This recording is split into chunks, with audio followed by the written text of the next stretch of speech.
গ্রাম্য মেলা, যা আমরা ছোটোবেলায় অনেক পড়েছি এবং ছোটোবেলায় যখন গ্রামে ছিলাম তখন অনেক গ্রাম্য মেলায় গিয়েছিলাম, বাট সেই কথা এখন তো মনে নেই।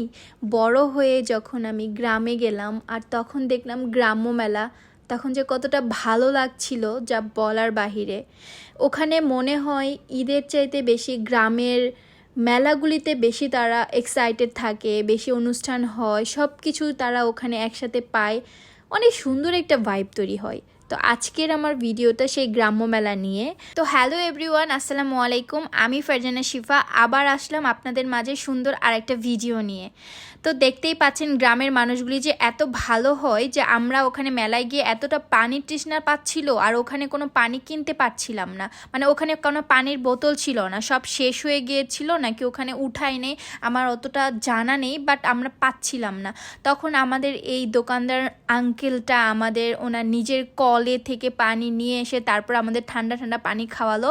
আর সেখানকার গ্রামের পানিগুলো এত ঠান্ডা, তো ওখানে পানি খেয়ে আমরা অন্য জায়গায় যেতে আবার অটোতে উঠে গেলাম। অ্যাকচুয়ালি আমরা যখন গিয়েছিলাম তখন ছিল ভোটের টাইম, আর সেই টাইমের যতগুলি কেন্দ্র ছিল সবগুলিতে মেলা টাইপের ছিল, তো আমরা সবগুলিতে যাচ্ছিলাম এবং মেলাগুলো অনুভব করছিলাম। এখানে মেলাগুলিতে অনেক সুন্দর সুন্দর আইটেম উঠছিল, বিশেষ করে মিষ্টি, জিলাপি, লাল জিলাপি, সাদা জিলাপি, চানাচুর, ভাজা, বোট, বাদাম, মানে অনেক কিছু।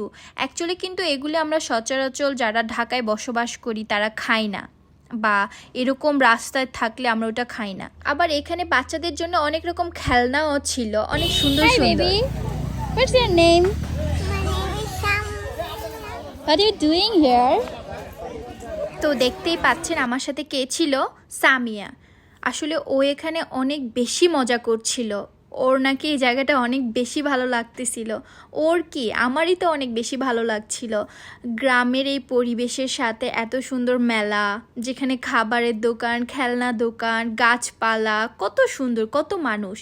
আর ওনাদের যে ব্যবহার তা বলার বাহিরে, এত ভালো ব্যবহার। যারা সেলস করতেছে ওখানে তারা এত ভালোভাবে আমাদের সাথে ট্রিট করছে, এত সুন্দর করে আন্তরিকভাবে কথা বলছে।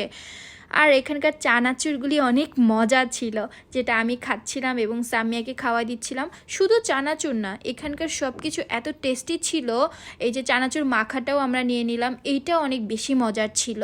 তারপর আমরা চলে গেলাম আমার বোনদের কাছে, তারা কি নিয়ে যেন গসিপ করছিল। আমার বড় বোন, আমার খালাতো বোন, সামিয়া, আমরা সবাই এখানে ছিলাম। এখানে অ্যাকচুয়ালি আমরা অনেক বেশি এনজয় করছিলাম। আর এখানে দেখেন এই আঙ্কেলটা, ওনার কাছে আমি চানাচুর চাওয়াতে উনি এত সুন্দর একটা স্মাইল করছে, আর আমি তখন বলছি আরেকটু বেশি দেন, উনি আরেকটু বেশি দিয়ে দিচ্ছিল।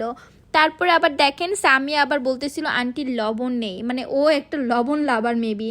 এনিওয়ে, এই জিনিসটা অনেক বেশি সুন্দর ছিল, কিন্তু এটা পাঁপড়টা দিলে একদম গরম তেলে ফুলে বড় হয়ে যাচ্ছিল, অনেক ভালো লাগছিল দেখতে। এনিওয়ে গাইজ, আমাদের এই মেলার ভিডিওটা, গ্রাম্য মেলার ভিডিওটা কেমন লেগেছে আপনাদের কাছে? আপনাদের কি ভালো লেগেছে কিনা, আপনাদের মতামতটা আমাদেরকে কমেন্টে জানাবেন। আর সব সময় আমাদের ভিডিওটা দেখবেন এবং আমাদের পাশে থাকবেন। তো আজকের জন্য এতটুকুই। আমি তো আমার ভাই বোন ভাগ্নি সবাইকে নিয়ে অনেক বেশি এনজয় করলাম গ্রাম্য মেলাটা। আপনারাও যাবেন এবং আপনারাও অনেক বেশি এনজয় করবেন। আজকের জন্য এতটুকুই। সবাই ভালো থাকবেন। আল্লাহ হাফিজ গাইজ। সবাই আমাদের ভিডিওটা দেখবেন এবং লাইক কমেন্ট করবেন। Bye bye.